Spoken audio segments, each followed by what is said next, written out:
Hello everyone, welcome to Success Classes. I'm Gaurav Soin, and today we have Agast Keshav with us. He has recently admitted into NIT Patna, and हम काफ़ी सारी चीज़ें अगस्त से जानने वाले हैं इस पर्टिकुलर वीडियो में। उनकी प्रिपरेशन स्ट्रैटेजी क्या रही, राइट? और साथ ही साथ इससे पहले उन्होंने किसी और यूनिवर्सिटी में अप्लाई किया था, तो उसका क्या रिजल्ट आया, और बहुत सारी चीज़ें हम डिस्कस करने वाले हैं, right? So first of all, welcome August to success classes YouTube channel. So first of all I just want to ask कि आपने कब ये चीज सोची कि आपको पीएचडी करनी है, आपको नेट जेआरएफ की तैयारी करनी है? At what point of time you came to this decision? Sir, first of all, thank you for inviting me on this platform to share my views regarding my recent admissions and other activities. Sir, सबसे पहले तो जब मैंने BCom में admission लिया था, तो तभी मुझे बहुत टीचर से, प्रोफेसर से मतलब इंस्पिरेशन मिली थी, जैसे वो लोग पढ़ाते थे। सर, ये बीकॉम ही नहीं, क्लास 11-12 से ही मैं जब से आई ऑप्टेड कॉमर्स, हम्म।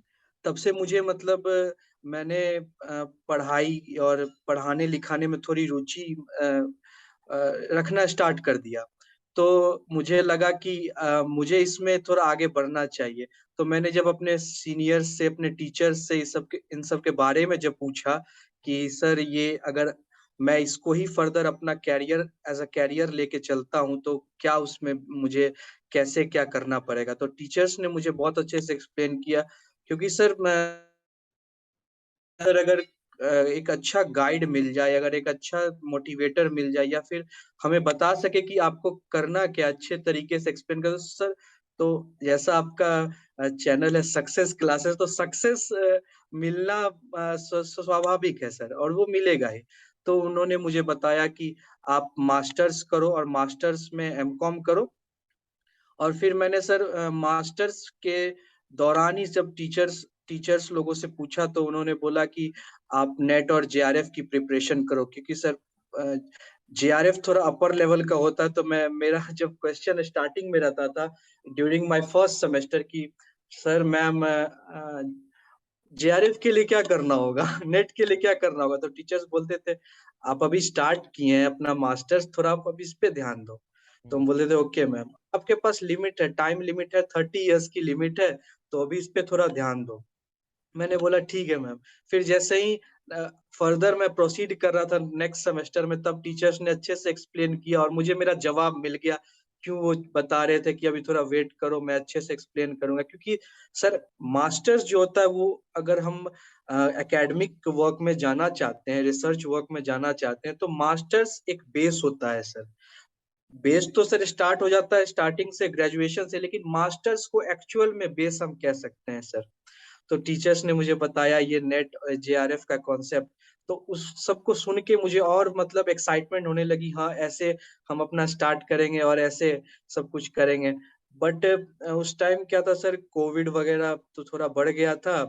तो मैंने एक्चुअली सर फर्स्ट टाइम जब ये प्रिपरेशन स्टार्ट की थी नेट जेआरएफ के लिए, तो मैंने सिर्फ सोचा कि चलो देख के देखता हूँ कैसा होता है। मैं प्रिपरेशन में नहीं था, क्योंकि मार्च में मैंने फॉर्म फिलअप किया था, और अप्रैल मई जून मेरे पास 2 महीने बचे। 2 महीना सर इनफ नहीं होता है, क्योंकि मुझे स्टार्टिंग से पढ़ना था। तो उस टाइम से ही सर मोटिवेशन टीचर्स के द्वारा स्पेशली ये था कि हाँ, एकेडमिक वर्क्स और रिसर्च वर्क्स में मुझे जाना है। तो पीएचडी का जर्नी मेरा सर यहीं से स्टार्ट होता है। हम्म। और आपने third semester, MCom third semester में अपना नेट क्वालिफाई कर लिया था, राइट? जी सर, जी सर। और एमकॉम सेमेस्टर थर्ड सेमेस्टर के एग्जाम से पहले मैंने अपना नेट वाला एग्जाम क्लियर कर लिया सर। ओके, एंड जेआरएफ आपका कब हुआ था? सर मास्टर्स का एग्जाम जब हुआ उसके 2 मंथ के बाद सर, क्योंकि डेट्स कभी पोस्टपोन्ड होके आगे बढ़ रही थी। ये सितंबर में मैंने मास्टर्स क्लियर किया, और उसके 1 मंथ 2 मंथ के बाद नवंबर में मेरा जेआरएफ वाला एग्जाम था, तो मैंने उसके बाद क्लियर कर ओके, लिया सर। 2021 में आपने क्लियर किया, राइट? जी सर, जी सर। अच्छा अच्छा। तो अगस्त मुझे ये बताओ कि जैसे कि आपने सक्सेसफुली एडमिशन ले लिया है एनआईटी पटना में, तो इससे पहले भी और कोई यस। यूनिवर्सिटी में भी आपने अप्लाई किया था कि सबसे पहले इसी में अप्लाई किया और इसी में आपका हो गया? नहीं सर, मैंने इससे पहले 2-3 यूनिवर्सिटीज ट्राई की थी, जैसे central university of south Bihar था मेरे मतलब मेरे स्टेट में ही था। फिर उसके अलावा बनारस हिंदू यूनिवर्सिटी थी सर, वो उसने उसमें भी मैंने ट्राई किया था। लेकिन बीएचयू में बहुत दिन से रिजल्ट नहीं आ रही थी, बहुत वेटिंग पीरियड था रिजल्ट का, तो मैंने उसको अभी सोचा कि उसको रहने देते हैं, उसके तब तक एनआईटी का आ गया तो सर मैंने एनआईटी में, इसके अलावा मैंने सर आईआईएम बोध गया में भी अप्लाई किया था सर, लेकिन ओके वहाँ ओके। मेरा सेकेंड राउंड में मैं रिजेक्ट हो गया sir. Okay okay.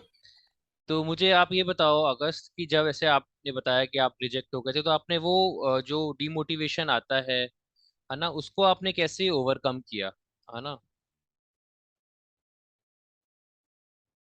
Sorry sir, sorry sir. Okay okay, yes आपने सर। मेरा क्वेश्चन सुना?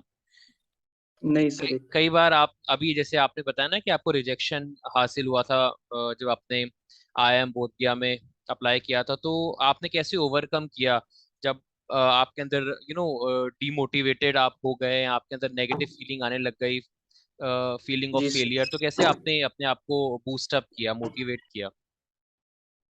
सर ये मेरे लिए बहुत बड़ा एक खुद में ही ये होता है ना सर, कि मेरी खुद से कंपटीशन है। कभी लग रहा था मैं आगे उसके लिए कर पाऊंगा कि नहीं, क्योंकि रिजेक्शन बहुत बड़ा सर एक तरह से फेलियर ही कंसिडर किया जाता है सर। हम्म तो मैंने सोचा कि मैं अब क्या क्या करूंगा, लेकिन फिर मन किया नेक्स्ट मॉर्निंग जब सब कुछ एक सोचा एक फ्रेश स्टार्ट किया जाए, तो मैंने फिर से अब ऐड कर दिया। तो उसके बाद फिर मैं रुका नहीं सर, मैं आगे बढ़ता गया, क्योंकि सर डिमोटिवेशन एक बहुत बड़ा फीलिंग होता है हमारे अंडर में, क्योंकि हम्म। यूनिवर्सिटीज थी, मैंने कम से कम 5-6 यूनिवर्सिटीज का इंटरव्यू दिया, लेकिन मुझे कहीं सक्सेस नहीं मिली। ओके। तो उसके बाद मैंने छोड़ दिया सर। मतलब आपने अपना जो जज्बा था वो कायम रखा और मुझे एडमिशन लेना ही है एक अच्छी यूनिवर्सिटी में, इस जज्बे के साथ आप चले और आपका फाइनली एनआईटी पटना में हो गया।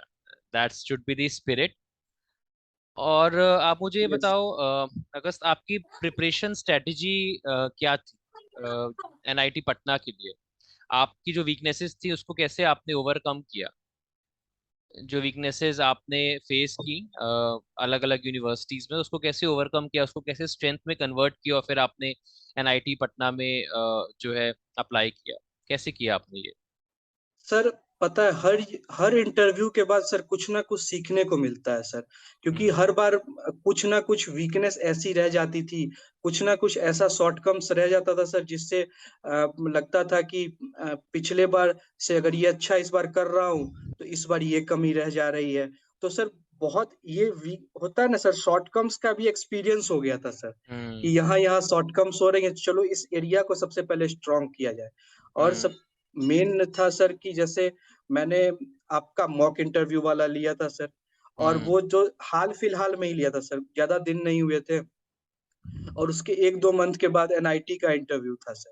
तो जैसा कि उसमें बहुत मुझे पर्सनली मैं आपको तो बहुत थैंक्स कहना चाहूंगा सर, उसमें मुझे जो मोटिवेशन मिला, क्योंकि इससे पहले मैं डायरेक्ट इंटरव्यू में चला जा रहा था सर, और डायरेक्ट इंटरव्यू में जाने से अच्छा सबसे पहले आप एक मॉक प्रिपरेशन करें, क्योंकि हम देखते हैं सर यूपीएससी और बीपीएससी ये सब जितने भी सिविल सर्विसेज के एग्जाम होते हैं, हम्म उनमें भी मॉक इंटरव्यू का कितना बड़ा रोल रहता है सर। वो हम्म जब सक्सेस हो जाती है उसके बाद भले ही दिखाया जाता हो, लेकिन पहले वो प्रिपेयर कर देता है एक स्टूडेंट को। हम्म तो बहुत बड़ा रोल प्ले किया था सर। सर आप जैसे मैंने आपको अपनी रिसर्च प्रपोजल शेयर की थी, तो आपने एक सर करेक्शन करवाया था ना प्रोबेबिलिटी सैम्पलिंग से रिलेटेड। सर हम्म आपको अच्छा लगेगा सुन के कि मेरे वहाँ जो पूछने क्वेश्चन पूछ रहे थे सर, उन्होंने मुझसे यही सवाल पूछा, अगस्त आपने मेंशन किया या प्रोबेबिलिटी और नॉन प्रोबेबिलिटी, आप इसका मतलब समझा सकते हैं, इसका डिफरेंस समझा सकते हैं सर? और हम्म मुझे याद है कि मैंने सिर्फ नॉन प्रोबेबिलिटी को ही रिसर्च प्रपोजल में जगह दी थी। आपने बोला था अगस्त प्रोबेबिलिटी सैम्पलिंग भी थोड़ी आपके रिसर्च को बेटर बनाती है, क्योंकि हम्म। बायसनेस का चांस नहीं आई रहता। ये रिमेम्बर। सब सर सर ये सब बहुत मेरे लिए अच्छी बातें रही जो जिससे मुझे मोटिवेशन मिला और मैं इसको अच्छे से कर सका सर। तो अच्छा। ये तो सब आप चेंजेस थी सर। तो आपका एंट्रेंस तो एग्जाम होगा अगस्त। हाँ यस सर, एंट्रेंस क्योंकि मैंने जेआरएफ क्वालिफाई किया हाँ था सर, तो एग्जैक्टली। एंट्रेंस एग्जाम्प्टेड था। अच्छा, तो आपने मॉक जो मैंने निकाला था कोर्स वो लिए, इसके अलावा और कुछ भी तैयारी की थी आपने? आपने रिसर्च प्रपोजल को गो थ्रू किया, या आपने कोई और अपने सब्जेक्ट से रिलेटेड और डीप स्टडी की, ऐसा कुछ भी किया था क्या आपने? हाँ सर, मैंने सब्जेक्ट से भी डीप स्टडी की थी, क्योंकि ये मेरा सर एनआईटी और आईआईएम, ये जो नेशनल इम्पोर्टेंस के इंस्टीट्यूट्स हैं ये। आप अनम्यूट हो गए हो। हाँ तो सर मुझे थोड़ा एक्सपीरियंस हो हम्म। सर, तो मुझे थोड़ा एक्सपीरियंस हो गया था उस बारे में, क्योंकि ये लोग सब्जेक्टिव नॉलेज भी देखते हैं और हम्म। साथ ही रिसर्च प्रपोजल को भी इक्वल इम्पोर्टेंस देते हैं। हम्म। क्योंकि मैंने जब आईआईएम का इंटरव्यू दिया था तो फर्स्ट फेज सिर्फ और सिर्फ मेरा सब्जेक्टिव रिलेटेड था। तो हम्म। मैं मुझे पैटर्न हल्का फुल्का पता था सर कि क्या होता है यहाँ नेशनल इम्पोर्टेंस इंस्टीट्यूट्स में। तो उस हिसाब से मैंने प्रिपरेशन की थी सर। और मेरे हम्म। जब मैंने जेआरएफ क्वालिफाई किया था तो सारे मेरे पास जो नोट्स थे मेरे, वो सब मटेरियल्स थे, तो मैंने हम्म। उनको भी गो थ्रू किया था। क्योंकि मैंने यहाँ एनआईटी पटना में एज अ फाइनेंस, मेरा जो एरिया है कोर एरिया, मैंने फाइनेंस रखा था। तो ऑब्वियस बात है सर, फाइनेंस अगर मैं रख रहा हूँ तो मुझे क्वेश्चन भी फाइनेंशियल मैनेजमेंट, बिजनेस मैनेजमेंट और उनसे रिलेटेड जो भी एरियाज हैं उनसे पूछे जाएंगे। और हम्म। मैं उसके लिए प्रॉपरली रेडी था। हम्म। तो मुझसे क्वेश्चन भी वही सब पूछा गया, जैसे what is financial management, what is internal rate of return, what is capital budgeting. और हम्म। ये सब तो सर कोर सब्जेक्ट का पार्ट ही है फाइनेंस हम्म। का। तो मैं इसके लिए पहले से अवेयर था, और मैंने आपकी भी बहुत सारी वीडियोस देखी थी कि पहले आपको अपने साउंड सब्जेक्ट से साउंड नॉलेज होना चाहिए। हम्म। आपको वेल प्रिपेयर होना चाहिए हर क्वेश्चन के लिए, क्वेश्चन से ही क्वेश्चंस निकलते हैं। हम्म। ऐसा ही होता ही है सर इंटरव्यू में।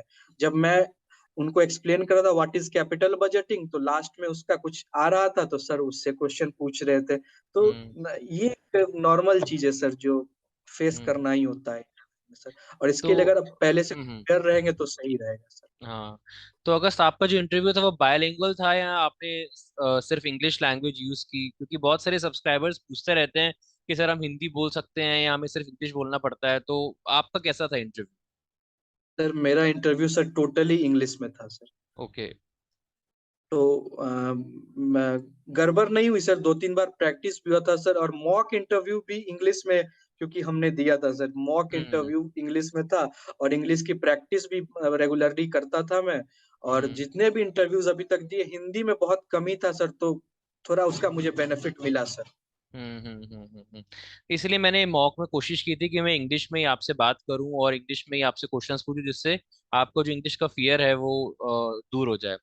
तो अगस्त आपको डर नहीं लगा? बहुत सारे जो सब्सक्राइबर्स है ये भी मुझसे पूछते रहते हैं कि सर कई बार हम हमारा कॉन्फिडेंस लो हो जाता है, हम डरने लग जाते हैं, हम फंबल करने लग जाते हैं, घबराने लगते हैं जब इतना इतने सारे लोग बैठे होते हैं हमारे सामने, तो उसको कैसे आपने ओवरकम किया? आपके भी ध्यान में ऐसा कुछ आया था क्या?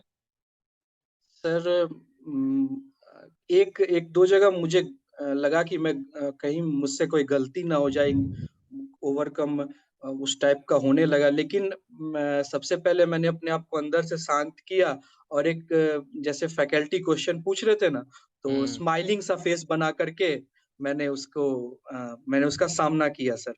ये तो और बहुत, हाँ बहुत और अच्छा मैं ऐसा वेपन है सर ये, करता हूँ स्माइलिंग सर। फेस के साथ। हाँ। और मैं ऐसा करता हूँ सर, कोई भी इस टाइप का जब सिचुएशन होता है तो थोड़ा अपने आप को काम रख के और स्माइल करके थोड़ा हम्म। अपने आप को आप शांत कर सकते हैं सर, जैसा मैंने एक्सपीरियंस किया है सर। और हम्म। ऐसा मुझे फायदा मिला लगता है मुझे सर, क्योंकि मैं अटक गया था। वो मुझसे कुछ क्वेश्चन ऐसा पूछ लिया उन्होंने जिसका मैं श्योर नहीं था, तो उस टाइप में मैं थोड़ा करना पड़ा सर, वो तो मैनेज कैसे करना पड़ा। आपने, आपसे कोई क्वेश्चन पूछा, फिर आपको अगर वो उसका आंसर नहीं पता था तो कैसे आपने उसका क्या रिप्लाई किया? सर मैंने पहले तो ये कुछ अटपटा नहीं बोलने की कोशिश किया। ये होता है ना सर कि कभी हम अपने आप को कुछ भी बोल के निकल जाते, ऐसा बोलने का नहीं कोशिश किया।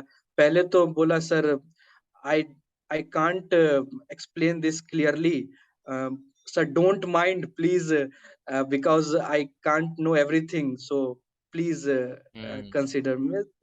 स्माइल करते हुए सर मैंने उसको संभाला बिल्कुल, क्योंकि सिचुएशन। हर एक इंसान को पूरी नॉलेज नहीं होती हर एक चीज की, बिकॉज हर एक जी सर। इंसान जो है वो लर्निंग फेज में होता ही है। तो ये बहुत अच्छा रिप्लाई था कि है ना, अभी आपको नहीं पता पर फ्यूचर में आप उसको डेफिनेटली जी पता सर। करके जी। बताएंगे। ओके। सो अगस्त, मुझे आप ये बताओ कि फाइनल वर्ड्स आप क्या बोलना चाहते हो हमारे जो भी सब्सक्राइबर्स हैं, as per your experience what are the final words that you want to share with our subscribers जो अभी पीएचडी की तैयारी कर रहे हैं या जो एंट्रेंस एग्जाम की तैयारी कर रहे हैं। सर मैं इतना ही कहना चाहूंगा सर, जेआरएफ या नेट से पीएचडी का जो फेज होता है वो पेशेंस का फेज होता है सर। अगर हम्म। इसमें हम अपने आप को सर कंट्रोल करके अच्छे से रखेंगे, या फिर मतलब या तो हम उसमें ओवरकम ना हो या अपने आप को कम ना आके सर, क्योंकि हमें वो कैपेबिलिटी थी तभी हमने नेट और जेआरएफ क्लियर किया या मास्टर्स की। तो एक जो फासला होता है सर उसमें सबके साथ होता है सर। मेरे साथ भी हुआ कि कभी मन करता था कि सर हो पाएगा कि नहीं मेरे से, मैं आगे कैसे करूंगा सर। 7 6 7 इंटरव्यू फेलियर्स का सर सबका दौर आता है। लेकिन हम्म। अगर अपने आप को हम इस बीच में अगर संभाल के रखे और हम्म। और खुद को ये बताते रहे नहीं हम, मेरा मेरा भी टाइम आएगा सर, अपना टाइम आएगा, मैं ये अगर हम्म। उनको बोल के खुद को बोलना है सर, किसी को नहीं बोलना है। और पेशेंस सबसे बड़ा सर टूल है सर। हम्म। और मैंने कम से कम 2021 में सर जुलाई से इंटरव्यू दे रहा हूँ, ये 1 साल हो गया मेरा। 1 साल बाद नेट जेआरएफ रहते हुए तब जाके मेरा सिलेक्शन हुआ है। हम्म। कुछ का तो सर जैसे ही होता है तुरंत सब कुछ हो जाता है, लेकिन मेरे लिए पॉसिबल नहीं था क्योंकि मुझे बहुत सारे इंटरव्यूज को फेस करना पड़ा। और आप ये जान लो सर, मैं उनके लिए मैसेज देना चाहूंगा कि आप हर इंटरव्यू से एक एक कमी आप जरूर निकाल सकते हो और उसको ओवरकम कर सकते हो। हम्म। और कम से कम अपने आप को, अगर अपने शॉर्ट कमिंग्स को अगर आप टाइम देना स्टार्ट करेंगे ना अपने शॉर्ट कमिंग्स को, तो हम्म। आपका प्रॉपरली अच्छे से प्रिपरेशन भी हो पाएगा एंट्रेंस के लिए भी और पीएचडी के लिए भी। क्योंकि सर हमारे यहाँ जो इंडिया में लिमिटेड सीट्स रहती हैं पीएचडी की, और हम्म। कैंडिडेट्स तो सर बहुत अप्लाई करते हैं, उनमें हम्म। से टॉप का ही सिलेक्शन हो पाता है। तो ये जो फेज होता है सर, इसमें सबसे बड़ा बैलेंस है अपने आप को काम और पेशेंस के साथ अपना काम करें और अपने आप को कंट्रोल रखें सर। कंट्रोल सबसे बड़ा चीज होगा। हम्म। नहीं, बहुत सही बोला आपने, पेशेंस बहुत जरूरी है। बिकॉज जी कई सर। सारे लोग जब जेआरएफ क्वालिफाई कर लेते हैं तो फिर वो कोशिश करते हैं कि फटाफट उनका पीएचडी में सिलेक्शन हो जाए। जी राइट। तो सर। अगर आपके अंदर पेशेंस रहेगा तो हम सब जानते हैं कि हमें सब्र का फल मीठा होता है, तो कुछ अच्छा जरूर मिलेगा इसके जिसको हम डिजर्व करते होंगे। राइट। सर सारे इंटरव्यूज इससे पहले तो मैंने नेट के टाइम ही दिया जब मेरा नेट था सर। लेकिन मैंने जेआरएफ में भी मेरा 2 इंटरव्यू में नहीं हो पाया, तो अगर मैं चाहता तो सर डिमोटिवेट हो जाता कि अब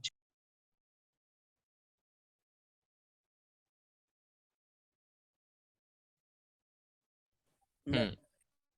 ये फीलिंग सर किसी के साथ भी आ सकती है सर कि मैं हम्म। अपने जेआरएफ क्वालिफाई कर लिया, अब इससे ज्यादा मैं क्या करूं जो मैं अब हो सके।